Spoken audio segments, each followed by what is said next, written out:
Okay, we're recording. Yeah, doing in-home therapy. So I got to work with kids as young as 2.5 when they were first diagnosed, all the way up into their teenage years. Um, so working on the development of social, cognitive, and motor skills mostly.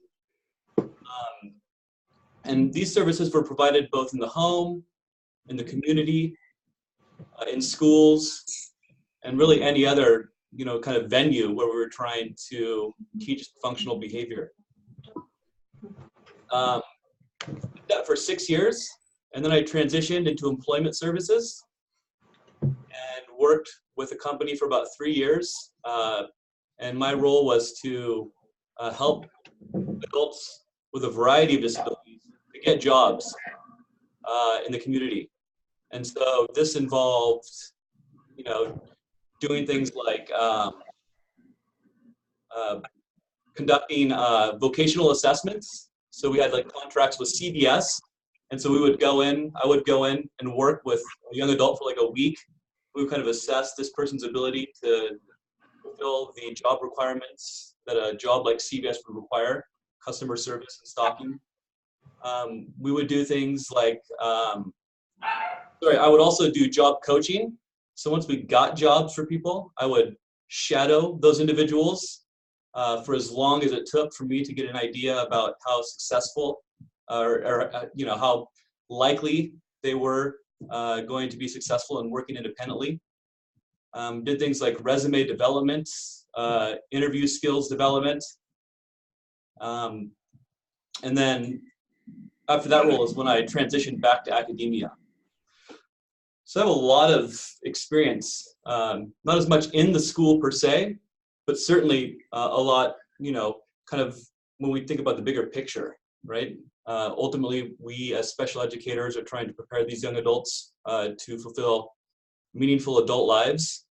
And so I feel that I, really got kind of a breadth of experiences and kind of seen, the various outcomes that at least my clients achieved. So now I'd like to know just a bit about you all. I'll start with Crystal. She's in the upper left-hand corner. Yeah, so just why don't you tell me, I'm going to know your name, you don't need to tell me your name. What school do you work at? What age range are your students? What is your position? And then why did you choose special education? All right, so I'm actually substituting with High Desert ESD, and I substitute as licensed and classified. I'm certified in PE and health. So you're substituting High Desert and you're ESD. Okay. So I worked in life skills as an EA while I was completing my undergrad in exercise science. And then I did Gen Ed PE and health because it's kind of more broad and I can teach adapted PE later on. So that's kind of the direction. Okay. So I worked in life skills, had no idea what I was getting myself into, ended up loving it. Right. I go back to elementary school and I volunteer the days I'm not subbing. So, because I made the relationship with the kids. I also volunteer a lot with Oregon Adaptive Sports, and that's with people of every kind of disability and of all ages. And then I also work with Northwest Association for Blind Athletes. Okay. I did a kids camp, a sports camp. Yeah, right. And doing my SPED endorsement because I want, I'd rather teach people with disabilities than Gen Ed. Okay. That's my passion. So. Excellent. Yeah, life skills. You try to teach some life skills, you realize kind of how lucky we are to just kind of learn these things intuitively, Yeah. Some of us more successful than others. Hey, I'm K-12 is what I sub and teach. So. And did you mention, sorry, I forgot to ask, what town is your school in? So it's Education Service District. So I substitute and they cover all of High Desert. Okay. So I'm in Central Oregon, so the Bend area. Okay. So I can sub at all the surrounding school districts in the Bend area. Cool. So it's like a 50 to 60-mile span that they cover. Okay. So Nice amount of variety, it sounds like. yep, I take classified jobs, which is a lot of fun. A lot of the different behavior programs I've subbed in, so which are a lot of fun. Autism and behavior. Yeah. Cool. Well, thanks, Crystal. Yeah. Bob, you're next in line. All right, I'm teaching in Pendleton at Sherwood Heights Elementary. I'm in what they call the Intensive Learning Center. It's a self-contained classroom. I have 10 students. There are 5 adults. My kids are 1st to 5th grade. Verbal primarily, several of them still in pull-ups. It's been quite the adventure so far. Okay. I ended up doing that. I did a mock interview with Pendleton School District at Eastern's job fair last spring. Mm-hmm. Was interested in K-1-2, and the director of special services was part of my interview process. She said, "Have you considered special ed?" I sort of shrugged it off and didn't think about it until I got home and said, "Wait, she just told you to apply for the job, dummy." So here I am. Excellent. I've been working with kids since '84. Okay.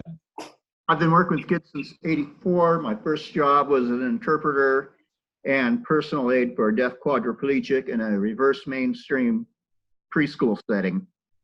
And I've been doing it pretty much ever since. Last 14 years was doing something similar to what you were telling us about, where I'm in the home, school, and community teaching functional skills with kids, mostly on the autism spectrum, but not always. Okay. Important work. Thanks for sharing, Bob. Can I see Colby?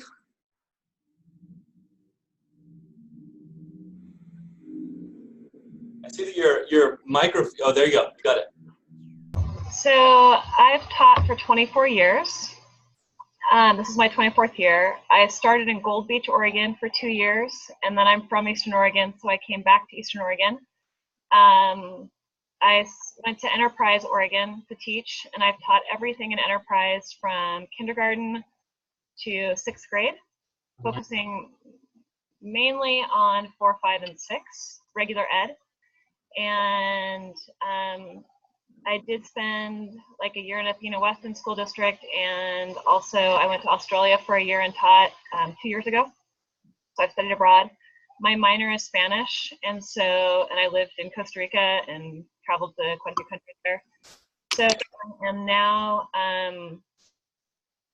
teaching in Wallowa, and I taught here for a year in alt ed, and I am now teaching special ed 7 through 12. I am teaching Spanish, and I am teaching PE to 7th graders. So one class of Spanish, one class of 7th grade PE, and the rest is special ed.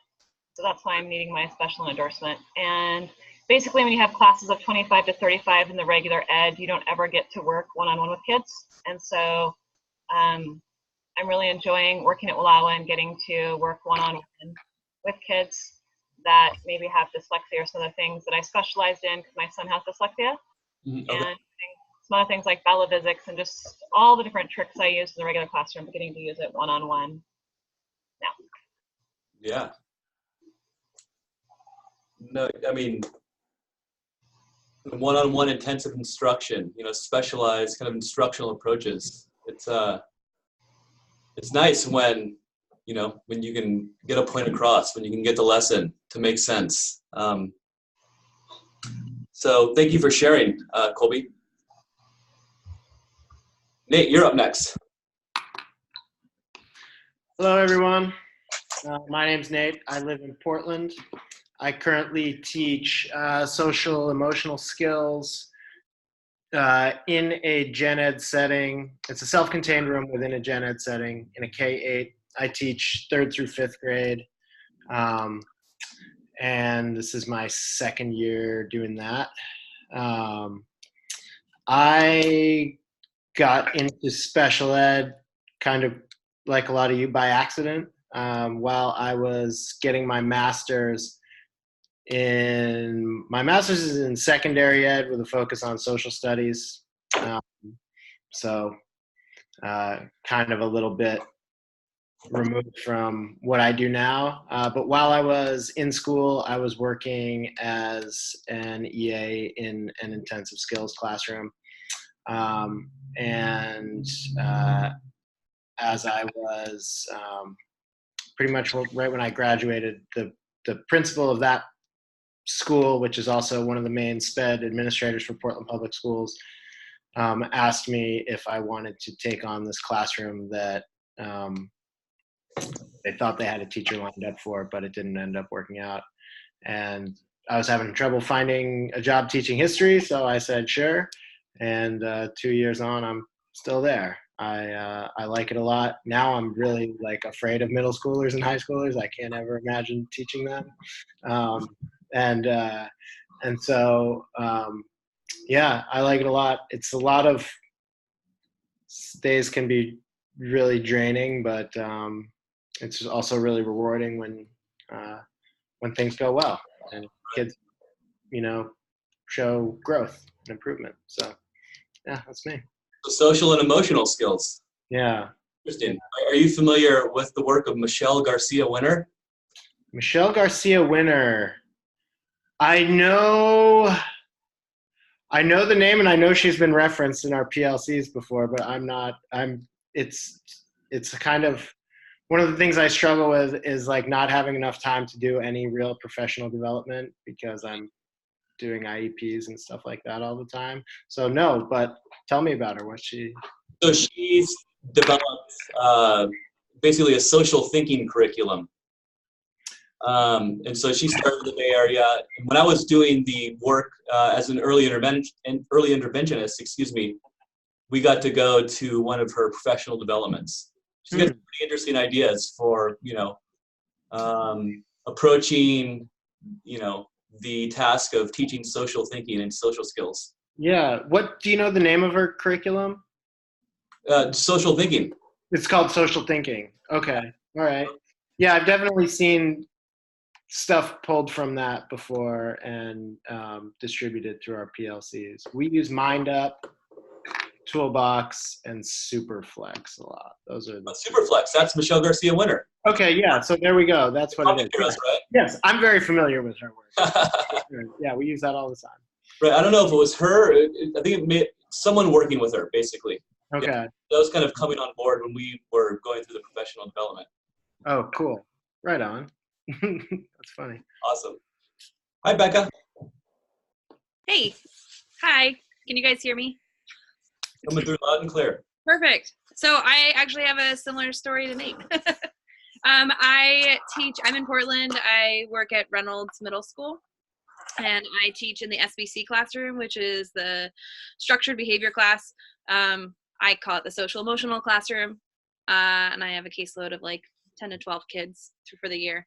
My background, I went to school for theater, and then I went back for science, and while I was doing science, I was doing science education, and the school had kind of cut the program in the middle of my program. So I went to the grad school and said, can I just use my credits and go do a master's in education? And I did that, and I taught theater for a little while, and then I taught science for a little while. I've been teaching for about 10 years, like on and off and subbing. And while I was subbing, I kept getting positions, like I kept taking positions in SPED classrooms.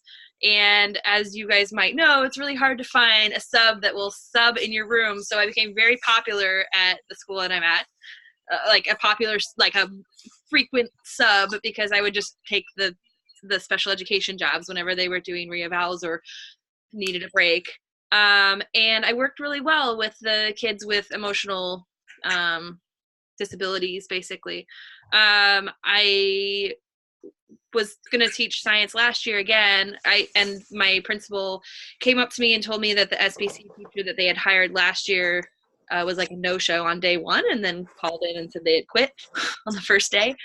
And so they asked if I would take it, and I gave it a shot, and I love it. And I'll be there for a lot longer. I really love working with these kids. I really like my team. Nothing's Nothing's perfect, but I really like the school. The population that we work with, on top of having, my special education students, we're the lowest income school in the Portland area. So we're 100% free and reduced lunch, 15% homelessness, and I don't even know what percentage ELL. So we're juggling special education on top of all of these other challenges that the students have. So it's difficult. It's really rewarding and exhausting, like Nate said. Sometimes I don't have time to do anything. Doing the good work. Yeah. Thank you for sharing, Becca. Yeah. Hi, Nicole. Hey. Welcome. You guys, hi. Yeah. Sorry, my computer keeps turning off for some reason. So I'm just gonna kind of go. I think you guys are just talking about what got you into SPED or interested in it. I'm assuming in your background. And like kind of what you're doing currently. Okay. What your position is, what grades you work with, etc. Okay. So I actually graduated in June from EOU. I was at the Gresham campus. And I got my endorsement in ESOL, and then I was thinking about just taking on an elementary classroom while I was in grad school. Let me just back up a little bit. So I actually grew up, we adopted my cousin who had fetal alcohol effect. So my mom was also a SPED teacher with PPS for my entire life. So just kind of, that's a little where I come from, like, being around this kind of population just in general. And then also I worked and currently work for Multnomah County, being a skills trainer for families who have children that have disabilities. So then I started I took on the responsibility of helping to raise my nephew who is on the spectrum. I also have a stepson who's on the spectrum. So kind of going to those meetings and it got me interested in furthering my education and becoming a SPED teacher, mainly with like a focus kind of, I was thinking about, and autism is where I want to go with it, more of like the ABA route. So yeah, so currently I'm working for Multnomah County. I'm interested, I wasn't sure if I wanted to get a full-time position with the school district, but last year during my practicum, I did work in the SPED classroom at Woodlawn. I did my student teaching at Woodlawn. In our classroom, we had about 8 seriously emotionally disturbed children, which was kind of nice to, get that experience. There wasn't a lot of support available because a lot of them did not have, I think only 2 had IEPs. They were just either undiagnosed or the family hadn't pushed for it at that point. So yeah. So that's kind of where I'm at right now, I guess. So I still volunteer there because it's not too far from where I live. So yeah. How old is your stepson? He is 19. And so he's in the transition program in PPS right now. And that's kind of interesting getting to navigate that part of it because it's outside of the, the kind of elementary side where I'm wanting to work at. So it's kind of nice to see. I actually wouldn't mind. I've been thinking about going into high school maybe just because it's kind of nice to work with kids that age. So This day and age, I feel that it's challenging for any recent high school graduate to get out there and make it. Yeah, he's having kind of a difficult time making that transition, more so than we thought. So just reassessing and all that kind of stuff. So yeah. Well, he's got a great stepmother and advocate on his side. Yeah.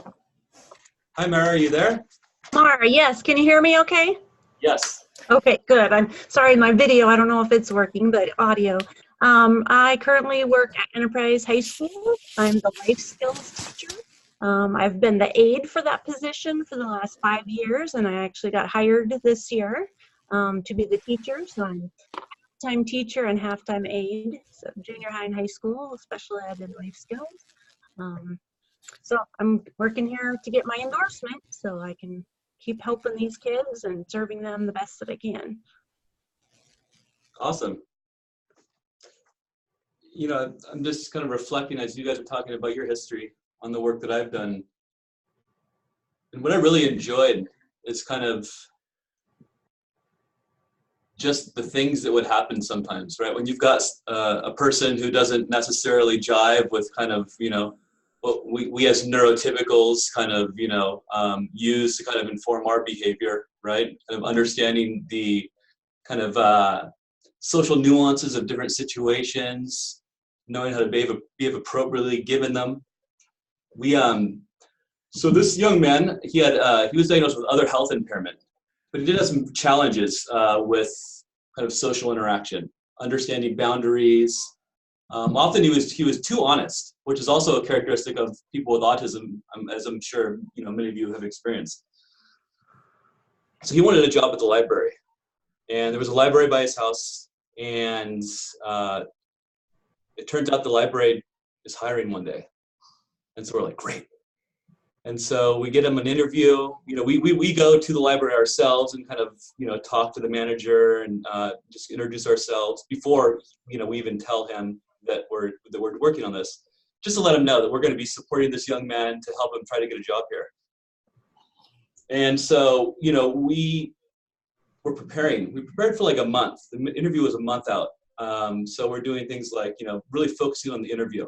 Like the guy who was doing the interview even gave us the questions that he was going to ask. And so we're like, this is in the bag. So we get there. You know, interview's going okay. You know, I'm sitting there next to him, and the interview asked him a question. So what did you do to prepare for this interview? And I'm like, well, shoot. I mean, we've been working on these questions for a month. We've been practicing. We've been role playing. I'm like, he's going to knock this one out of the park. Out of nowhere, he just says, well, I was feeling very anxious, so I took some medication. And I was like, whoa, whoa, whoa, whoa, whoa. But what else did you do, right? Just this thing that I did not expect was going to happen. And so it's obviously we had to talk afterward about, you know, well, yeah, it was good that you were honest. You know, you got to kind of think about your audience. And, you know, some people might misinterpret the comment that you made. But I love just kind of the unexpectedness of working with people with disabilities. Okay, so let us jump right in. I am going to take over the screen here, so you're going to see mine. We're going to go over the syllabus briefly.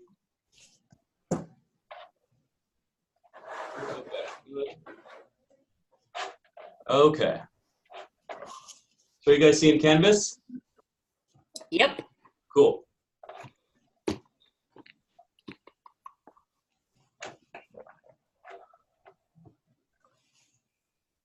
Okay, so was everybody able to get the textbook? Yes. Cool. Yeah. I do have a question. So the one I ordered, he had a hard time sending it, so I ordered another one. And it's supposed to be the same book. Is it just like an earlier edition?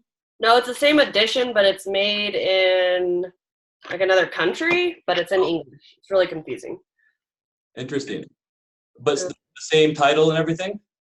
Yeah, so here's this page. Oh, this is for the other book class. Sorry, I was gonna email you about it. But that is a textbook for 520, correct? I think so, and then that's the actual what the cover should look like. Right. So. Yeah, you know, we can talk about it when we meet tomorrow, but how about for this course, the special education in the law book? Okay, cool. Let me tell you, it's a page turner. Not really. The law can be kind of dry. It's important to understand as special educators, but you know, it was never my preferred topic for reading. So I've outlined a number of instructional goals and objectives. I'm not going to go through each one of these. I can't see it. All I see is a line through the screen. Anyone else see that? Yeah, I see the line. Yeah. Oh, okay. Hold on. It was working for a second. I see you now. What happened here?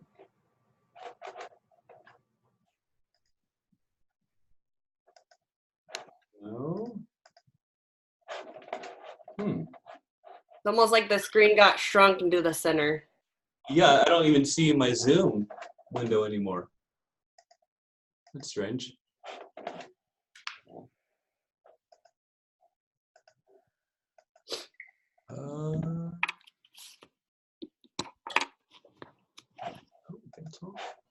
Okay, I'm experiencing some technical difficulties. I apologize.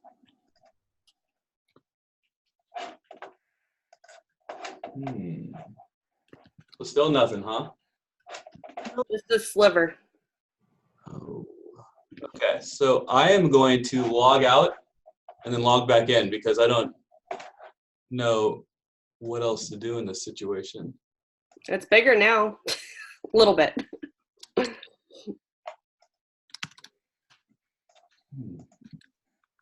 No. Yeah, this is a new issue for me. Are you using 2 different monitors? I am. I think it's stuck on one monitor. Oh, Like it's, maybe you moved it to the other monitor, and if you try to, I did. Nice work. Okay.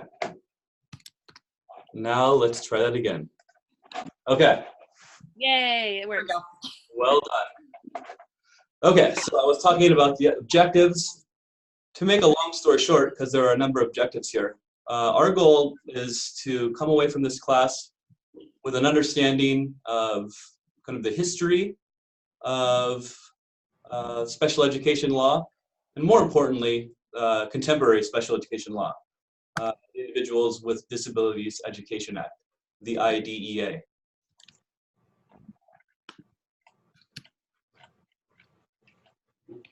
So we meet each week. I've scheduled us to meet for 2 hours a session. We don't necessarily have to meet for 2 hours. I mean, certainly you will have readings each week, and I will prepare kind of some slides for us to use to, inform a discussion about the readings. But, it's not required that we meet for 2 hours. Really, this is an online program, and we don't necessarily have to be meeting. So if you can't make it, it's not a big deal. Again, I record all of our sessions, and I'm learning how to put them on YouTube. So you'll have access to the material that we cover during the online meetings. Can I ask you a quick question? Yes. So the articles that we're still going to have to continue reading, are you just going to post those every week? Oh, so the only 2 articles were those that I. Oh, never mind. Those are just the authors. Oh yeah, so the I author looked at it last night. those are that's the textbooks authors. Got it. I have a question relating to that. Yes. It says, I just want to double check that the session date, and then it says assigned reading, is the assigned reading the reading that's due on the session date, or is that what's assigned on the session date? No, so for example, today I'd asked you guys to read those 2 articles that outline the history of special education law. Perfect. Okay, Yeah, cool. follow that convention kind of throughout. Perfect. I think a couple, I don't remember if it was this one or the other one, a couple of the dates are wrong, but they should all be on Mondays, correct? Yes. Oh, okay. I'll double check my dates. There's a chance that I don't remember if it was this one or the other one, but I just assumed it would be on Mondays. Okay. And I don't have my books yet. They haven't come in yet, so I'm still waiting, just so you know. Okay. Did you get it ordered, Colby? Yes. Okay. Do you have an idea when it's going to arrive? Because if it's going to be a while, what I can do is I can just photocopy like the first page and put it on, or sorry, the first chapter and put it on Canvas. I have not checked, so I don't know. So. Okay. If anybody else is waiting to get their books or hasn't gotten them yet, they are available for on like a digital download on Amazon. Both of them are. One's Kindle and one's just a digital download.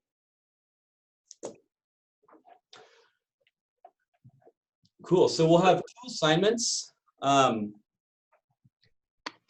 will be, one is intended to give you some experience reading special education case law, summarizing it, and kind of understanding how the laws and the procedural safeguards, et cetera, that we'll be going over kind of apply in the context of the real world. And this paper is going to be due by the last day of the term. And I'm in the process of finding the different special education legal decisions, the papers. And once I have those, I will go ahead and put them on Canvas. And then we'll have a take-home final. It'll just be multiple choice, short answer, and short essay questions. So the workload isn't designed to be too heavy. And, as we, progress through the term, if you have questions, feel free to let me know. So just a quick rundown of the syllabus. One other thing that I want to talk about. Can I, real quick, sorry I missed it. When are you giving us the articles? I will get those to you all within the next week, because Okay. I know that, it will be ideal if you have more time than less to work on the assignment. Okay. Can I ask one more question? When you decide on whether we're going to have a 2-hour session or a 1-hour session, would you let us know a week in advance? Because I know like Mara and I both have kids in sports, and that doesn't affect probably a lot of people that are small towns. Like I'm still at school right now. Okay. And with all of us probably having IEP meetings after school and everything else, just the decision of whether to stay at school or to go home. Just be appreciative. Absolutely. Thank you. Thank you. No problem. Yeah, thank you.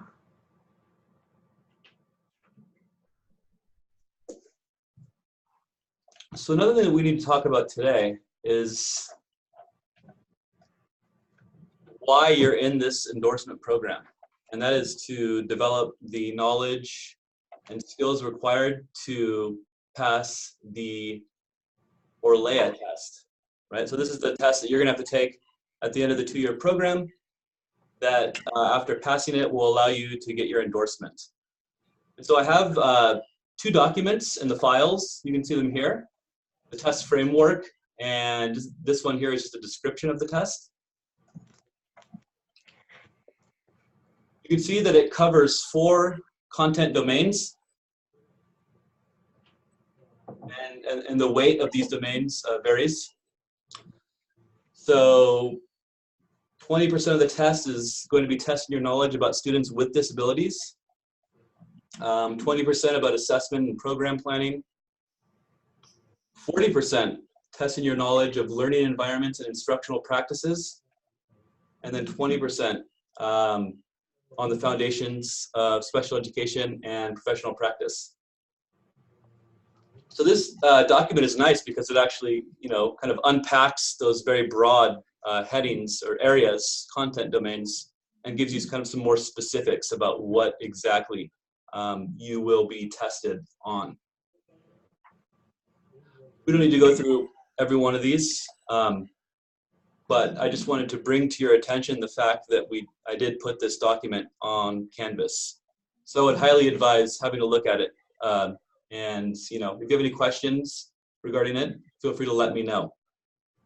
Is it the same length as the other or LEA tests? Like, is it 150 questions? Hold on a minute. I think it's more than that. Okay, because the other ones are 150, I believe.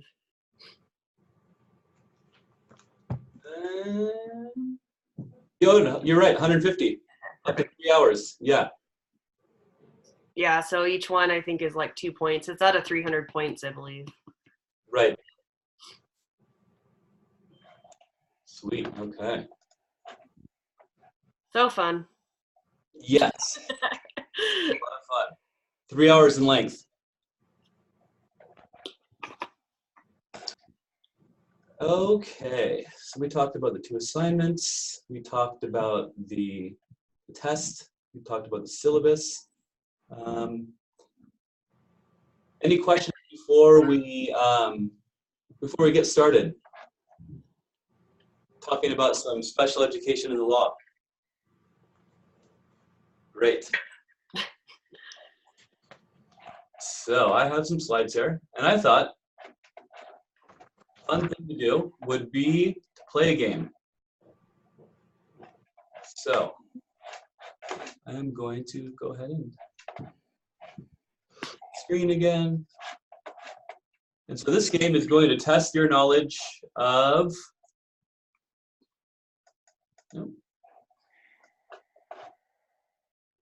the IDEA, okay? So certainly the, where's my paper?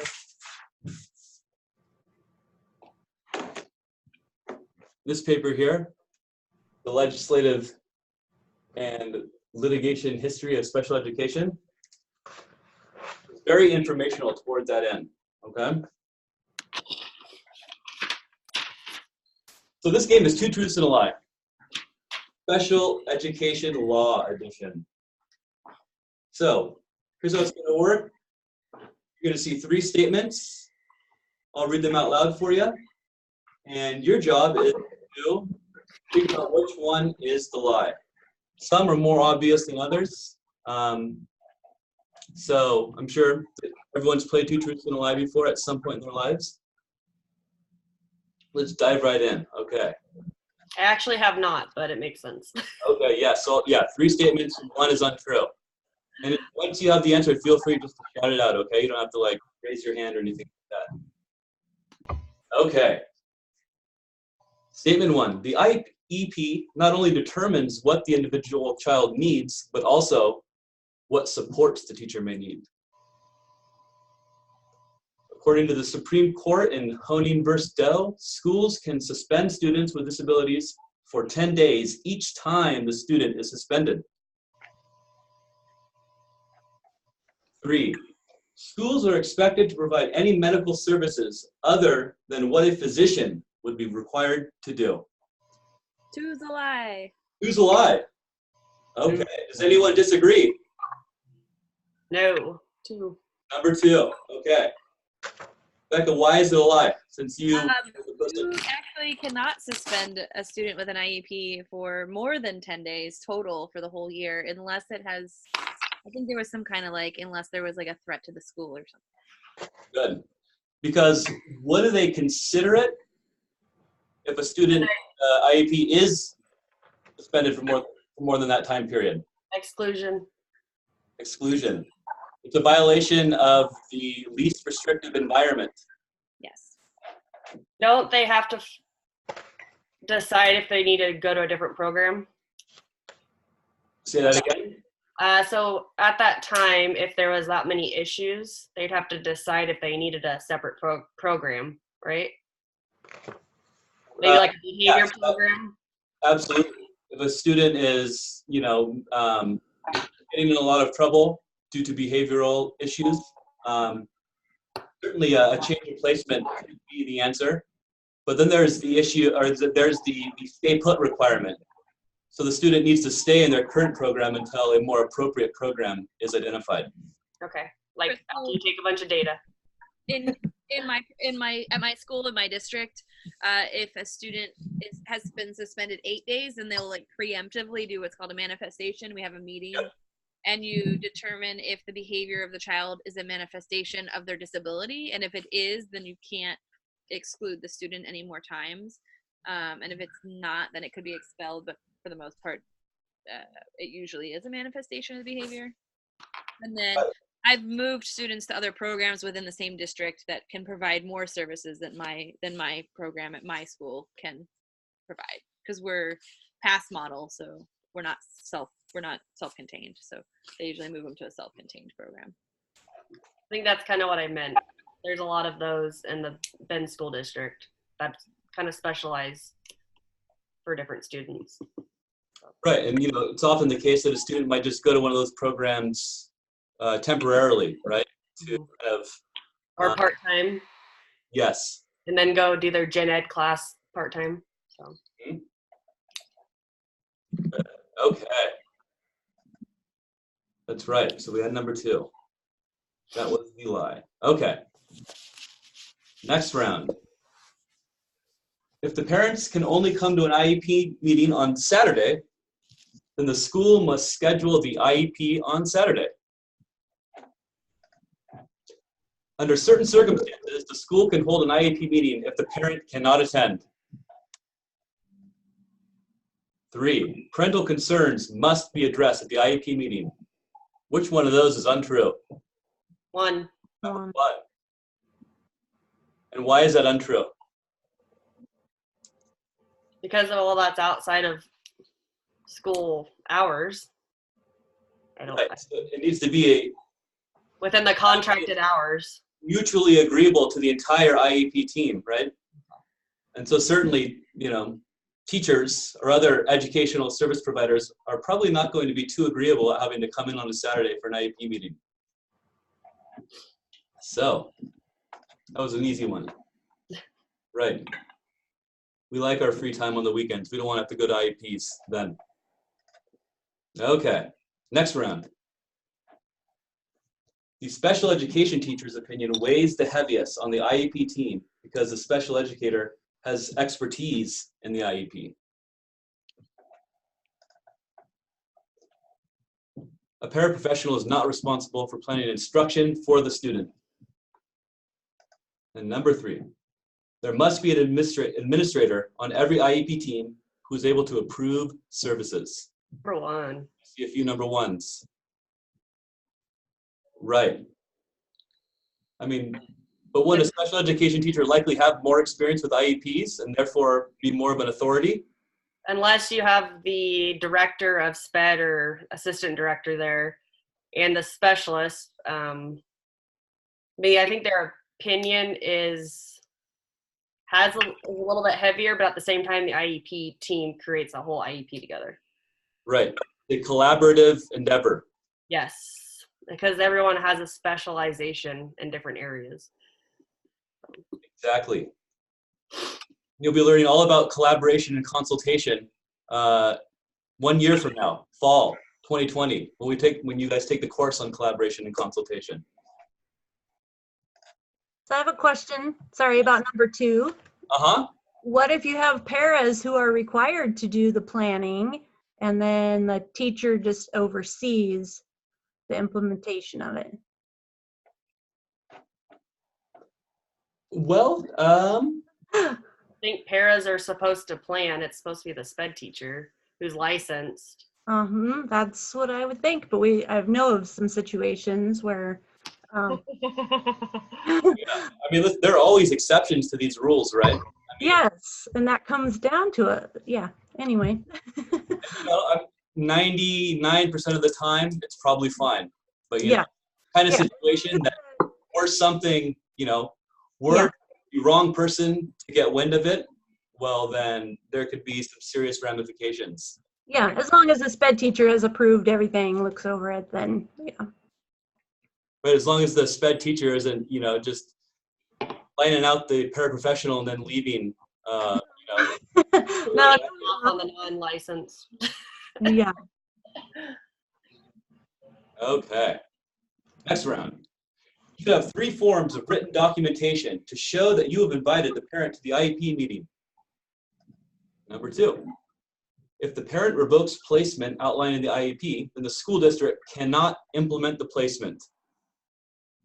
And lastly, number 3. If the general education teacher refuses to serve the student within the general education class, then the IEP team cannot place the student in that class. I see 3s. I see a 2. Crystal, you said number 2. Can't they go beyond the parents if it was like actual need? I feel like I read something about that. So yeah, they actually can. Just as, if a parent does not, denies an evaluation, if the district approaches a parent or parents and wants to evaluate their child for special education, parents have the legal right to say no, but if there's a serious need for that evaluation, then yeah, it is possible for the district to go kind of above the parent's request in the interest of the child. I was gonna say a lot of parents are in denial, and so if it's a real need, I mean, right, and that's important to to consider, to be conscious of. Not everybody is capable of kind of coping with or navigating a very challenging situation, such as having a kid with learning differences. And so certainly those situations do arise. number 3, I could see why that could be said, but then the teacher would be excluding the student, and you can't do that. I mean, it would be smart not to place a student in that teacher's class, but they can't exclude that student. So, I don't know. Right. Wait, isn't 3 the lie though? 3 is the lie, yes. Oh, sorry. Wait. What's that? So can't 2 be the lie though as well? I think it's number 3. I mean, I think In certain circumstances, right? Or no? so. I think regarding number 2, Okay. say that the school district wants to put your child in a kind of a segregated classroom because they feel that that's going to be the least restrictive environment for that child. Well, the parent can say, I don't want that. Yeah. And then there would likely ensue deliberation. So then the student would stay put in their in the environment that they were in before this recommendation was made. And then there would need to be a discussion and possibly a court case to make the determination. Okay. I think Revoke it? I've worked with students who are unsafe to others and themselves, who maybe don't have an IEP and aren't identified yet. Mhm. And so in that circumstance, I mean, you'd have to collect the data, but they'd have to be removed if they're not safe. So, I don't know. I think I'm overthinking it, but I think as far as like I've had parents that have refused initial evaluation, and we've just had to continue to like push the parent because they have to sign off on it. yeah. But I have had plenty of teachers who have said, oh, I can't serve your student because I don't teach behaviors. And I said, well, that's what being a teacher is. So you're going to have to serve them. That's their legal right. My favorite thing is when they tell you it's your student and not theirs. Oh yeah. Yeah. I've definitely changed our like I always say our students. So I can see 3 being a lie, and I also see 2 being a lie. But here's the language in IDEA regarding number 2. Parental consent must be obtained before placement of a child with a disability in a special education program. If parental consent cannot be obtained, the school district may appeal to an impartial hearing officer.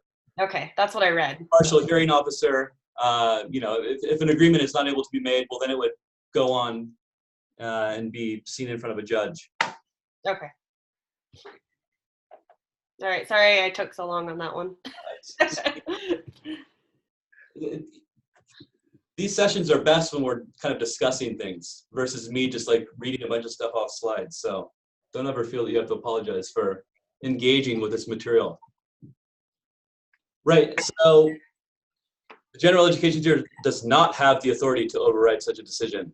But somebody mentioned that, were that situation to arise, well, the IEP team should probably reconsider their choice of putting that child in that classroom. So that was an important caveat. So thank you for bringing that up. Okay, then we have one more round here. A teacher who has exhibited intent to harm that could threaten a child's constitutional rights cannot be personally sued, but the school district itself can be sued. Individuals who work within the school district and who work with the student and have a right to know should be informed of critical information about the student. When a paraprofessional engages in harmful actions to the child, such as blowing a whistle in a child's ear, the teacher has the responsibility to stop the behavior. I see a 1. I saw 1 go up. I think it's 1, but yeah, the teacher. Okay, I had to reread 3. Right. That the teacher is employed by the school district does not make that individual immune to these kind of repercussions where that teacher, you know, threatening the child. It's definitely number 1. Oh, okay, well, it was number 1. I think I got my slides mixed up. Okay, this is the last one. And then we'll talk about some court cases, landmark court cases in special education. So students who bring weapons or drugs to school can be placed in an interim alternative educational setting for 45 school days. Students can be suspended for 10 days at a time, or BIPs must be developed for those students with disabilities whose behavior interferes with their learning.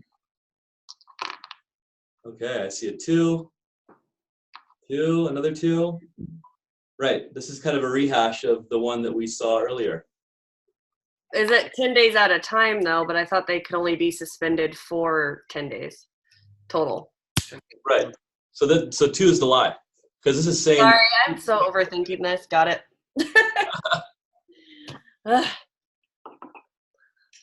Right, so they can only be suspended up to 10 school days per year, including an extended school year without services. Okay, sorry, this is the last one. Students' attendance records are part of his or her permanent records. 2, a student's discipline records are part of his or her permanent records. Or 3, all schools have to have an individual designated as a records custodian. Which one is it? I don't know this one.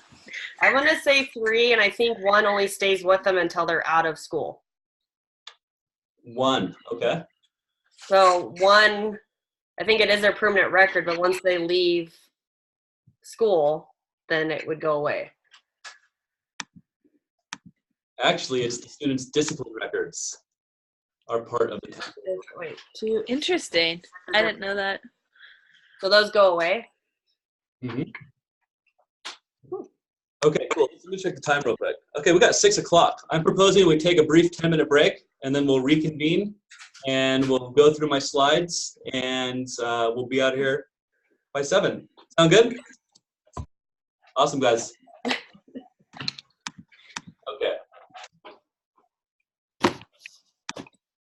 So yeah, we'll meet back here at 6:10. Perfect.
So Jared, Yes. I have a question.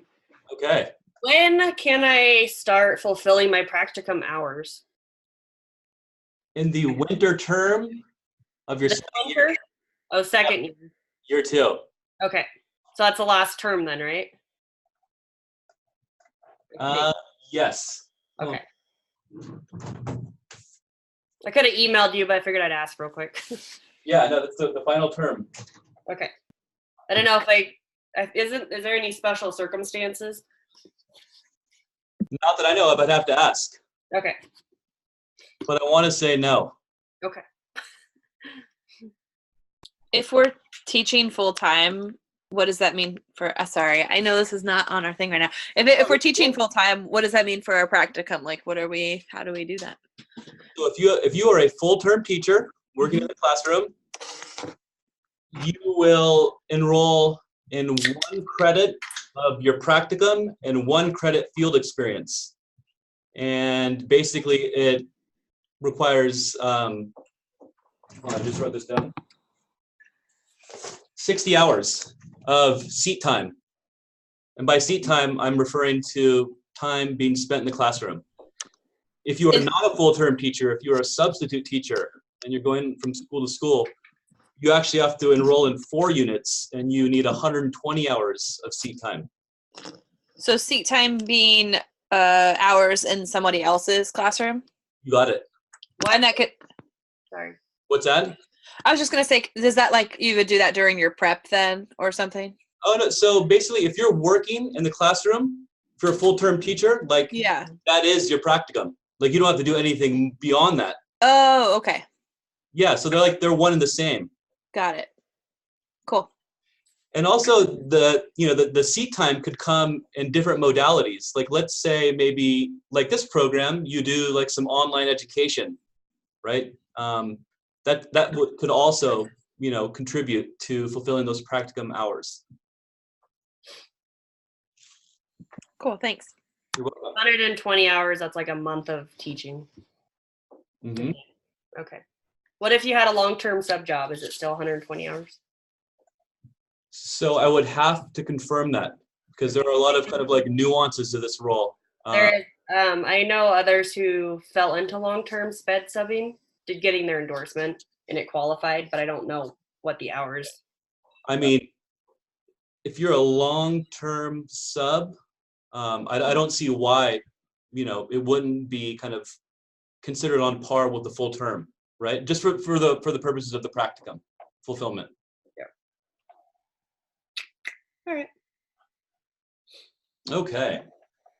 So when we start talking about special education law, we start here.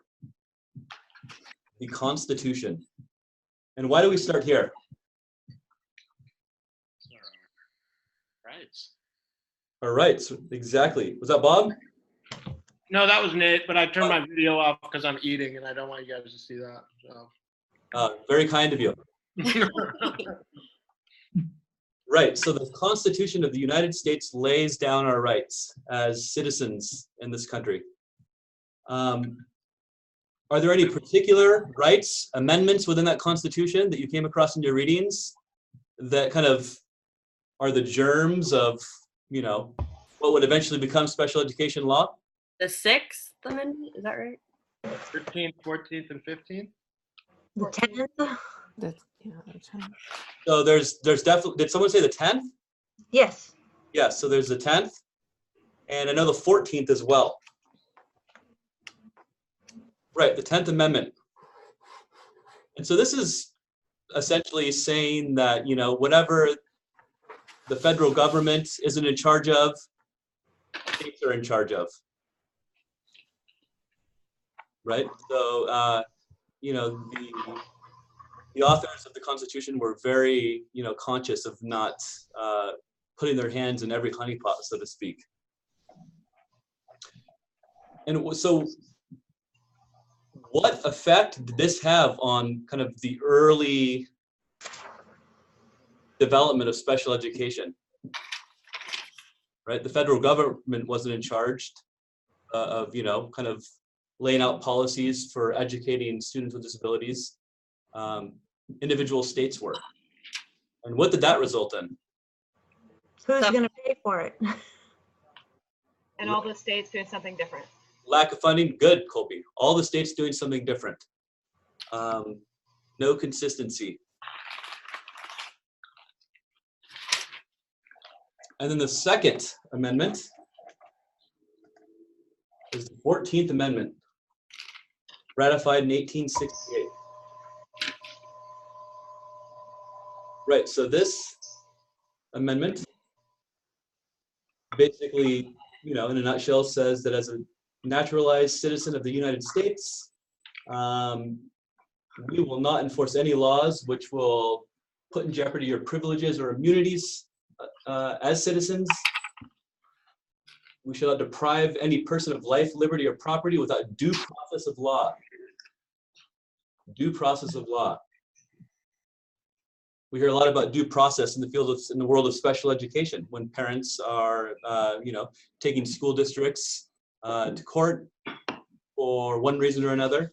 So these are kind of the first two amendments. They didn't specifically mention education in them, but they're considered to be kind of the very fundamental foundations of special education law as we know it today. So now we're just going to jump in and look at some of the big moments in litigation history. And you certainly got the opportunity to read about pretty much all of these in the two papers that I signed. Any reflections or commentary on the papers, or what did you think of them? These ones were less dry than the other ones, the other class. Right. In these papers, they're weaving a narrative of the special education history. Yeah. Absolutely. And I was gonna say, I don't know why I said the 6, but Title 6, is that right? There's a law that. Title 6, yeah, yes. Okay. I said amendment and I meant title. I had to look at my notes.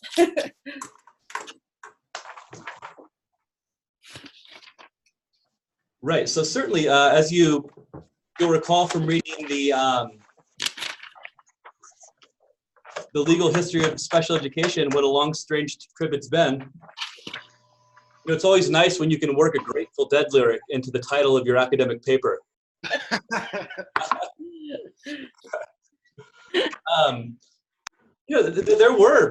There were court rulings on the matter of educating students with disabilities as early as like the late 19th century. Certainly, they're reading them they're very barbaric compared to kind of where we're at nowadays. But in addition to the 10th and the 14th Amendments, what is kind of the next kind of most kind of groundbreaking and pivotal court ruling that really set the stage for special education? Brown versus Board of Education. That's right. Which did what? Was when No segregation. Yeah. Segregation based on? Anything. Color, anything. Doesn't Brown matter. versus Board was specifically about one category, right? Color. Race. Exactly. But like a disability, like a diagnosis, race is a category, right? So this really opened up the floodgates for other advocates to start making stands against segregation or discrimination based on other categories, other membership categories, and in our case, those being disability. So this was the first pivotal case. Before you got into the cases, I thought it was interesting that before they were brought to cases, that groups of parents were getting together even as early as the 1800s to For bring. Advocacy groups. Yeah, I thought that was interesting. Yeah, and a lot of these advocacy groups were, pivotal in, bringing these cases to court and, kind of shifting the way that we look at education of students with disabilities. So, how do we determine if somebody has a disability? We What do test do? them. Test them, right? Observation. I mean, Right. you're So gonna have to have the knowledge of different disabilities in order to identify and observe their behaviors, and then test them and see. right. And do we use just one test? No, No. No. What does the law say? IDEA, that the assessments, the evaluations need to be conducted by whom? Trained evaluator. Say it again. A trained evaluator. Right, but not just one. A multidisciplinary team, right? yeah, Yes. wouldn't it be like, depending on if they, like autism, if that was in the question, they would have to be observed and then tested. The school psych would do like behavior, is that right? And maybe their like cognitive testing. Right. So there would need to be a diagnosis, right? Yes. So a Several. qualified professional would need to make that diagnosis. And, you know, that person might not be the most qualified individual to assess the student's behavior in the classroom, right? Maybe that's going to be the school psychologist. Maybe the kid has, you know, sensory integration needs that get in the way of learning. Well, that's probably going to be an occupational therapist. Also, maybe the kid has, you know, challenges with social pragmatic language. So that's going to be a speech language pathologist, right? So there's no one person that holds all of the knowledge. And that's important because in the past, that wasn't the case. So we jumped to 1967, Hobson versus Hansen. And this was the first case to challenge the use of standardized tests that were culturally biased, right? And so this was, and so this issue came up on a number of occasions. And so essentially it was disproportionately assigning students from minority groups into lower tracks within the educational system. In this case in Washington, D.C., in this case, being assigned into the mildly retarded track. Go ahead. Isn't that true about ELL students? Sometimes they get placed in SPED when they don't need those services, they just need ELL Yeah, services. huge. It's a huge issue in special education, the overrepresentation of English language learners in special education. I was listening to a really interesting episode of Radiolab, if anybody listens to Radiolab. Absolutely. And they did one on intelligence, like a short series of episodes called G.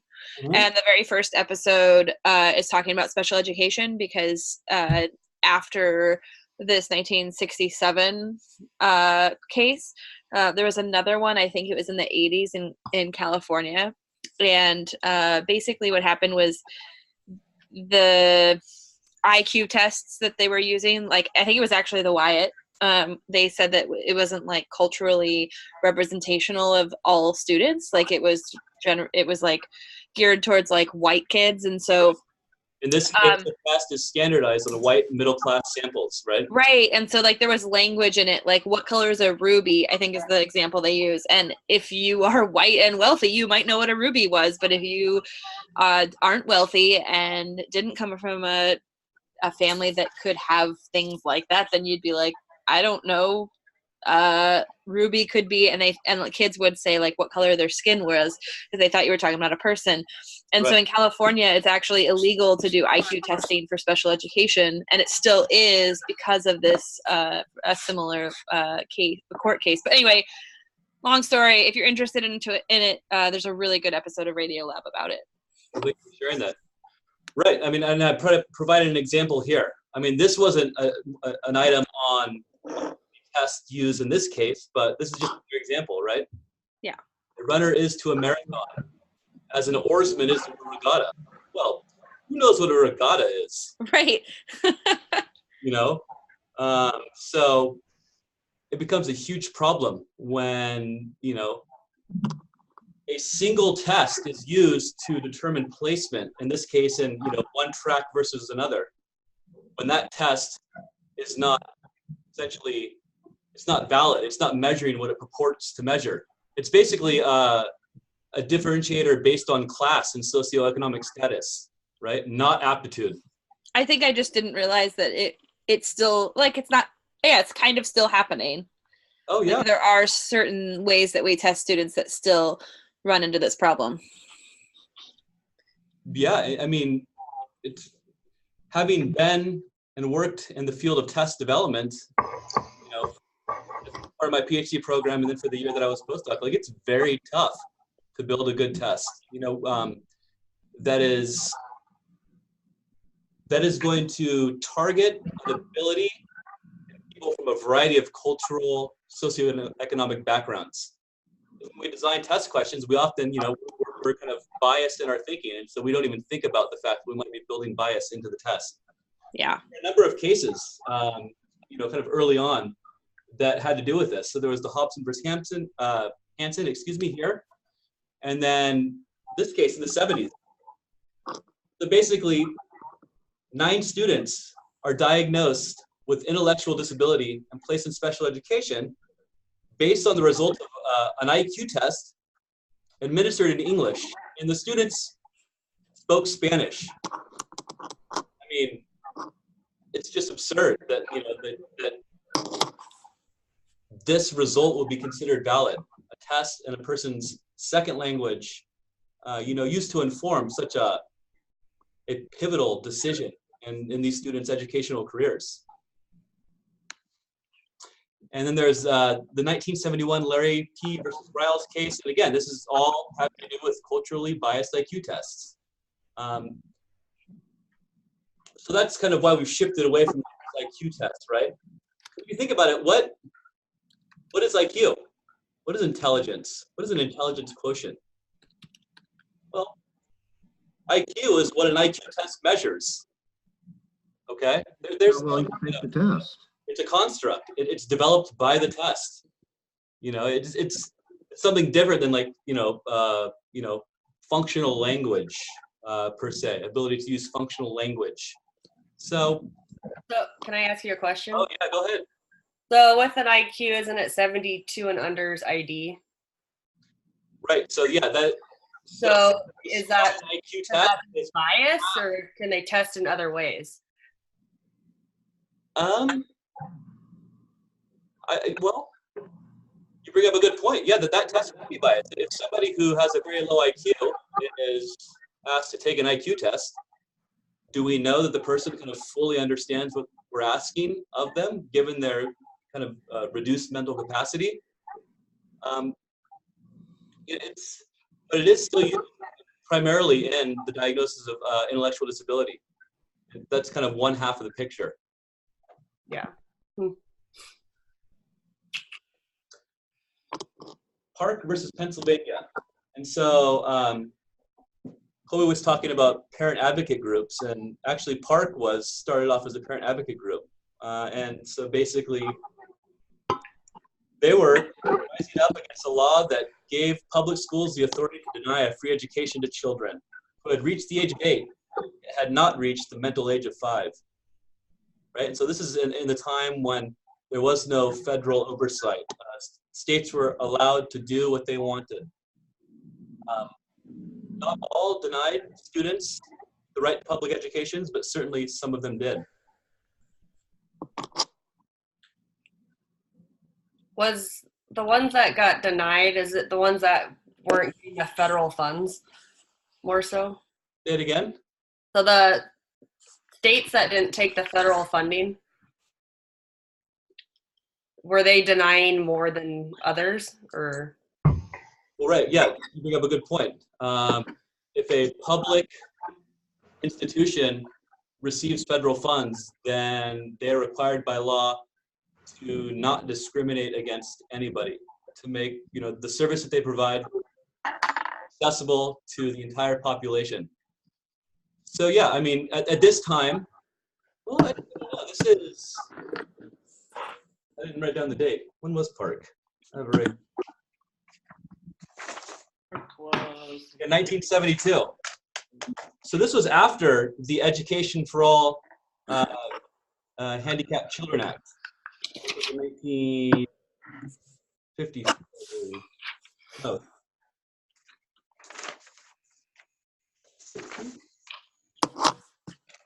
So yeah, I mean, kind of at this early stage, if a state was not accepting federal funding, then I think, you know, they could have had a stronger case for really taking these positions. 1972, Mills versus the Board of Education, case on behalf of, again, children being denied education services because of behavioral problems and other conditions. And so, again, we have a ruling consistent with the Park ruling.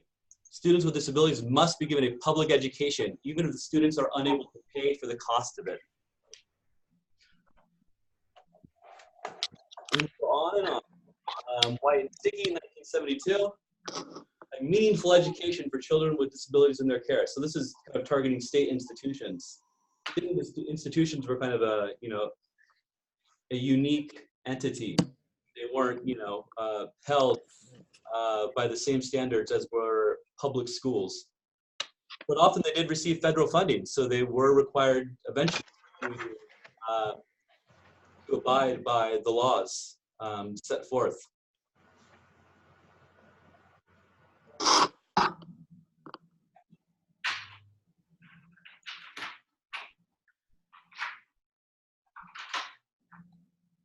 Right, here now we have the kind of first case that provided precedents for the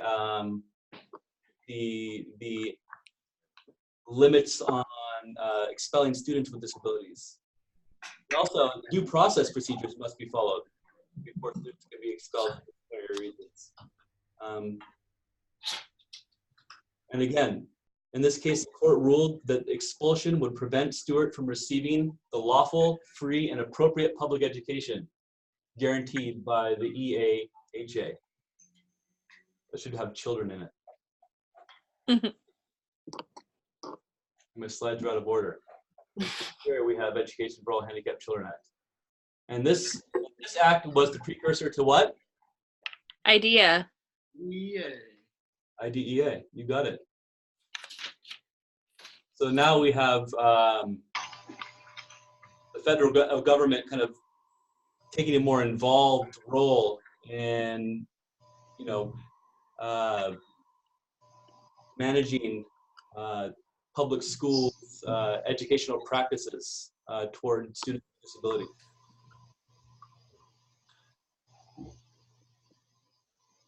So we have all the germs here of what will eventually become the IDEA, requiring all public schools accepting federal funds to provide equal access to education for children with all disabilities, require public schools to evaluate children with disabilities, and also create educational plans, what we know as individualized education programs.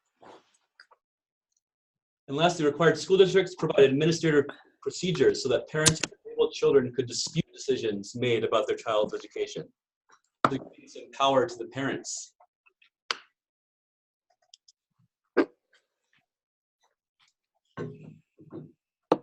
So here we have a ruling that is to do with this issue of students who might not speak English as their first language. Evaluation and identification, evaluation and instructional procedures used for students with disabilities must be appropriate to their bilingual backgrounds. We can't just assume that you know, a test designed and normed on a sample of native English speakers is going to be appropriate for non-native English speakers. So a lot of these early rulings are about, you know, just getting students with disabilities into the schools, right? Giving them access. We have cases that are, you know, kind of drawing parameters around the different ways that we can go about evaluating children to determine whether or not they have disabilities that might affect them.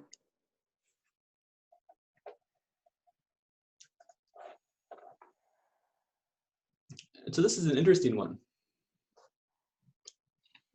This is about providing alternative services, other services, which is certainly required by the IDEA.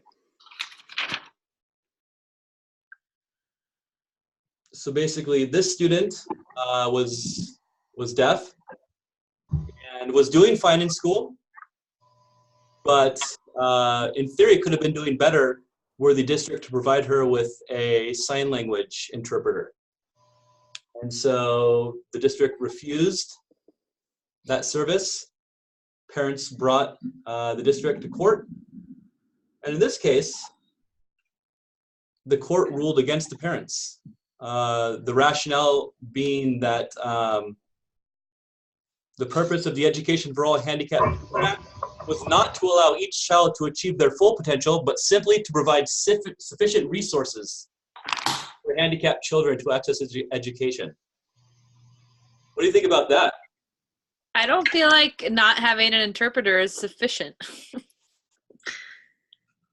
Right, but their argument was that, well, this student has not had an interpreter up to this point, and she is, keeping up with all of her, typically developing peers. I would stink eye the judge a little bit. Right. So that's kind of one thing. Well, the IDEA certainly, has, done very much in, kind of guiding the provision of special education, ensuring that students are not discriminated against based on their learning differences. Some of the language is vague, and people interpret that language differently. So can I comment? Yeah, oh, absolutely. So I kind of see that students should be able to access an interpreter as needed, but not there all the time. That makes sense. So I kind of agree with them ruling that she doesn't have. I think that the decision in this case, and the fact that the student was doing just fine without the interpreter. Yeah. And so that was their rationale for not providing one. Yeah, which is not. We're in a different situation. Had the student been struggling academically without an interpreter, well, maybe the decision would have gone the other way. Yeah. I think it's a slippery slope too, because you have to consider the rest of the students in the class and their ability to access accommodations that would allow them to reach their full potential. And you're opening up something that you may be opening yourself up to further litigation if you were to make those accommodations, like you said, for someone who has been keeping up fine with their neurotypical gen ed peers, and then instead of one parent bringing a lawsuit, you have 29 parents bringing a lawsuit asking for all these other things too. I think they may be trying to keep it fair and balanced in this particular case. Right. I'd be curious on what that kid is having to do to keep up with the rest of the kids. Are they having to put in like 200 times the effort though to read lips, to do everything else if they don't have someone that's signing? So I'd be curious on the background. Yeah, chances are that this student, was having to work harder just to receive the information that she needed in order to, get her education.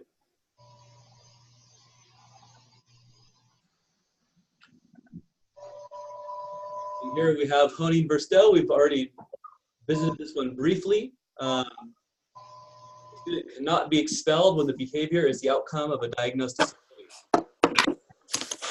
Schools may only initiate short-term suspensions and use them judiciously. And this can be tough. I mean, how do you determine if a situation is the result of a diagnosed disability?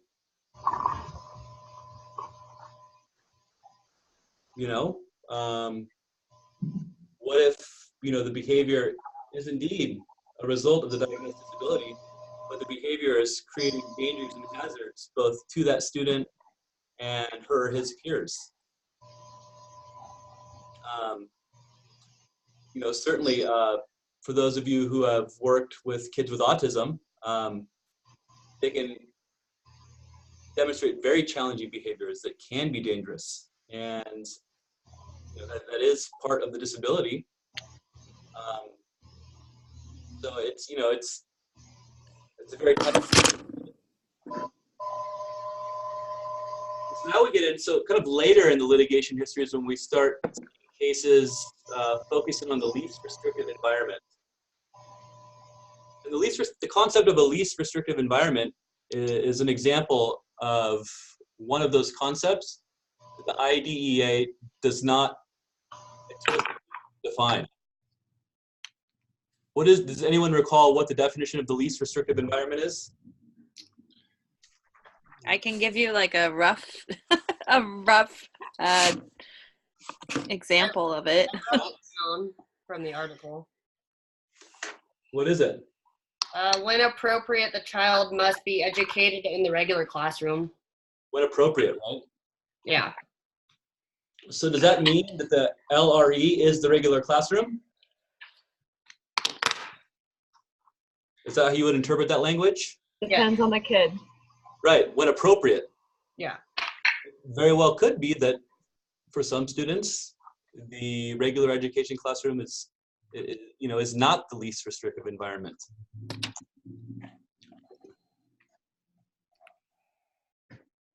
And so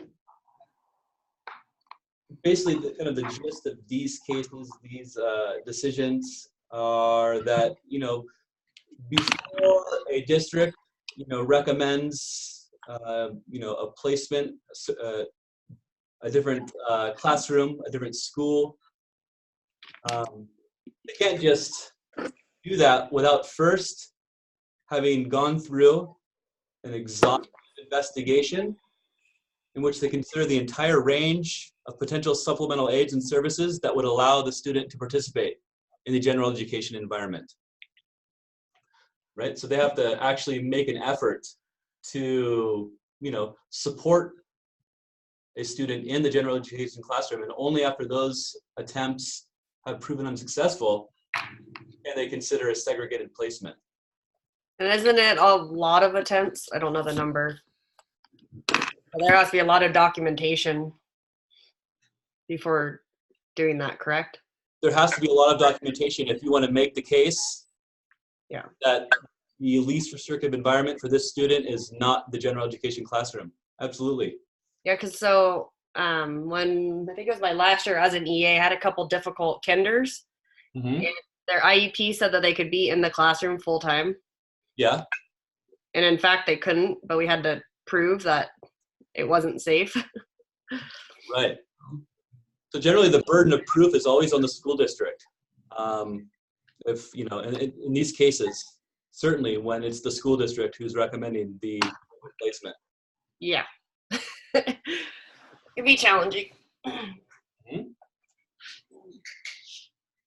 Okay. So the main ideas of this case, Daniel R. versus the State Board of Education, mainstreaming inclusion.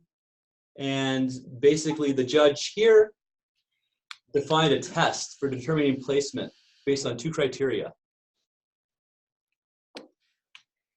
So a change of placement is justifiable when education in the regular classroom with the use of supplementary aids and services cannot be achieved satisfactorily. I'm kind of going opposite what I had here. If placement outside of a regular classroom is needed, whether the school has mainstreamed the child to the maximum extent possible.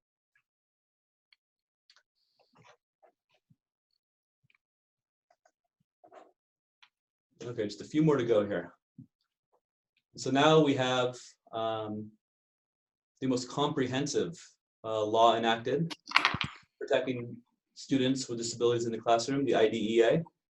And we're all very familiar with the 6 pillars thereof: the IEP, the FAPE, the LRE, the appropriate evaluation, no culturally biased tests, parent and teacher participation, and also procedural safeguards put in place for parents. Is there only 6? Because I have 10. Oh, I guess is it the Martin paper? Yeah, it has 10. But these are the main ones that you have. Yeah, so I think the procedural safeguards could actually be unpacked. Okay. So like, for example, the stay put provision, attorney's fees, private right of action in federal court. Those are all examples of procedural safeguards that basically protect parents' rights and interests.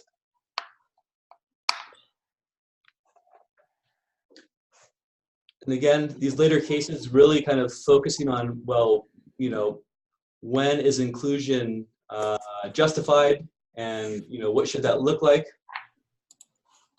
Again, this ruling identified 3 factors that should be considered. And again, what is the degree to which the district attempted to modify the regular class? What educational benefits are to be obtained in the general education classroom? And lastly, what would be the effect of inclusive placement on other students in the general education classroom? So now starting to kind of bring into the picture the impact that a student with disabilities in the general education classroom will have on the learning outcomes of students without disabilities.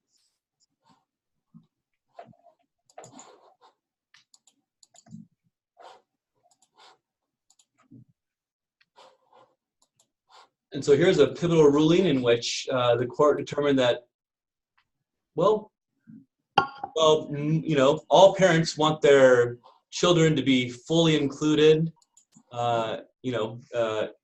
in their school careers in the, general education setting. Well, some students might not benefit from full inclusion.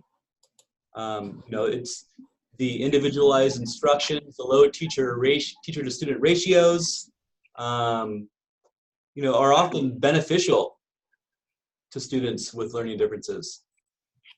And there's even research that explores the perspectives of students with disabilities themselves about being having to experience pull-out services and such, spending time in a special day class or a resource room. For a lot of students, they enjoy that. It's kind of like a safe space, and it's a necessary feature of their education for them to be successful. Yeah, I was gonna say too, a lot of classrooms can be like a sensory overload. Right.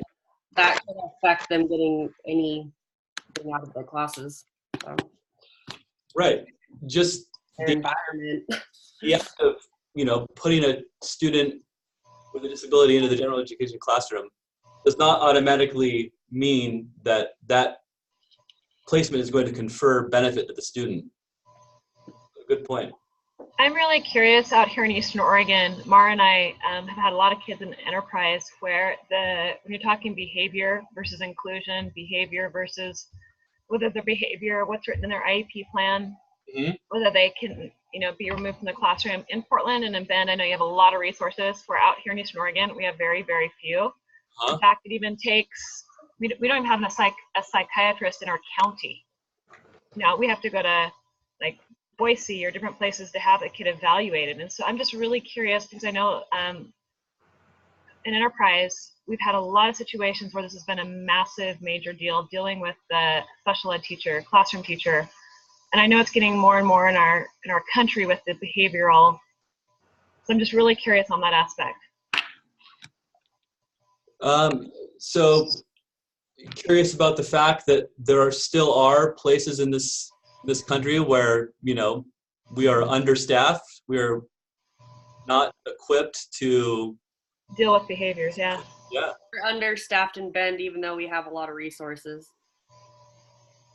Yeah, I mean. Yeah. So yours is even worse than what? Yeah, I don't know. I mean, I guess maybe smaller communities, in more kind of rural places don't have the draw for people who are looking for jobs. Maybe less desirable places to move to. once you've, kind of started your professional career. I don't know. It's a tough situation. And it's especially, dealing with behavior. I mean, it's not something that is easy, right? Because you do need a professional to lay out a positive behavioral support plan or behavioral intervention plan. So I don't know, maybe, the shift should be more toward a, kind of consultative role where you have, where kind of a number of districts hire, an individual to kind of bounce between schools if they're not having kind of the in-house individuals there. That's like where the ESD comes in. I don't know if there's one for the Eastern Oregon. I thought there was. Yeah, we have a behavior specialist through our ESD that comes in and helps. Yeah, it's probably only one though for all the schools, huh? Yep. Yeah, that's really hard. Right. I don't think some big districts have their own, behavioral specialists on staff. And in those situations, it's much more likely that the plans will be, implemented with fidelity and consistently. So at my school, being the SBC teacher, I'm considered the behavior specialist, which is I find funny. But basically it's, so if a student has like behavior minutes or behavior goals in their IEP, then I serve that student with those, or I consult with their gen ed or special ed teachers to make sure that those minutes and stuff are met. But I often find myself helping gen ed teachers and other special ed teachers with behaviors in general that aren't necessarily caused by a student's disability, just general behaviors. But we don't have like our ESD doesn't have like a behavior specialist that comes to us or anything. It's just up to the SBC teachers at each school. You need to advocate. Well, I don't think there is one. Like, I've never heard of one. Well, you just mean advocate for the district to fund it. I don't know. Yeah. Oh, the ESD, you mean, or the district? I mean, they consider their SBC teachers the behavior specialist. Yeah, which I mean, a lot of work, a lot of extra situations like that. You have to give the task to somebody. But like for example, become a board certified behavior analyst, or somebody who is actually has the credentials to implement positive behavioral support plans. I mean, that takes a lot of work. Yeah. Usually our school psychologist kind of mentors me and the other teachers, and then we have a TOSA, a teacher on special assignment, and they come and they'll help the teachers with whatever they need as far as that goes too. Okay, we're going to look at just a few more cases here, and then we'll call it quits for the night. So again, I mentioned this, the burden of proof being on a school district. And here, one example of a ruling in which a school district, or the Birmingham Board of Education in this case, they had the burden of proof to support their decision to make a change in placement for a 7-year-old girl, and they failed to do that. And specifically, they didn't show how this new program would enhance the student's education. They failed to show that the student's IEP goals and objectives were not implemented in the regular classroom, right, with supplementary aids and services. They didn't show that implementing IEP goals would have a negative effect on students in class, or that the cost of the supplementary aids and services that would be required would actually impair the district's ability to educate other students. So basically, like, these are kind of the 4 things that, a school district would need to have evidence in support of if they were to be successful in winning a decision to make a change in educational placement.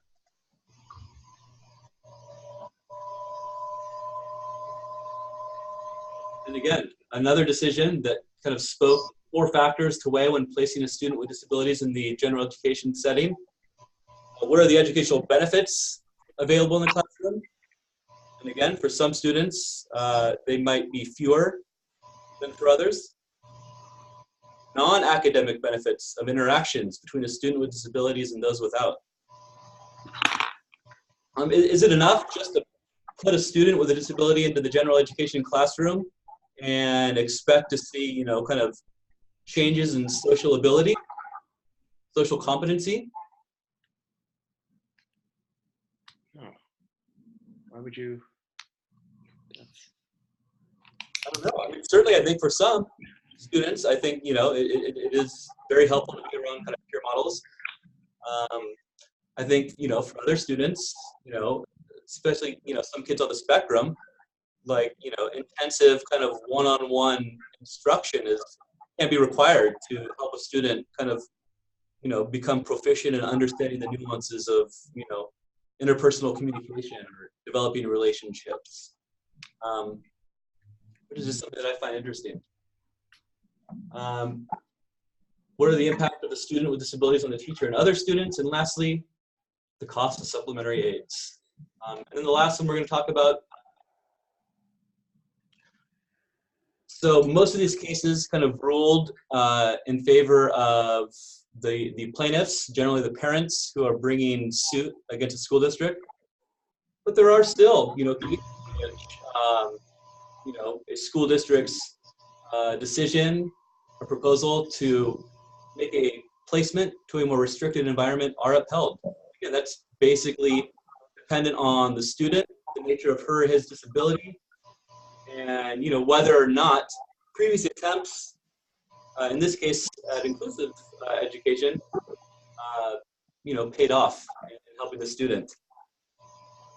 Certainly these are not all of the significant issues, but they do represent a large number of them. I'll put these slides up on Canvas, and they'll be available if you want to look at them again. And that's all I had for this evening. Were there any other questions or anything before we head out for the night? Is tomorrow 2 hours also? I think tomorrow, since we won't have to do our introductions and stuff, we won't need 2 hours. Unless the other half shows up. Good point. Unless the other half shows up, in which case we'll have to do just as many introductions as we did today. So yeah, I'm going to say tentatively that we might be able to finish tomorrow in fewer than 2 hours, depending on, you know, what new students show up. We'll just, you know, kind of go through the same approach that we did today. Talk about the nuts and bolts and discuss those papers that I assigned. Well, guys, well, it was great getting to know you, and thank you for being so engaged with our discussion, and I will see you all tomorrow.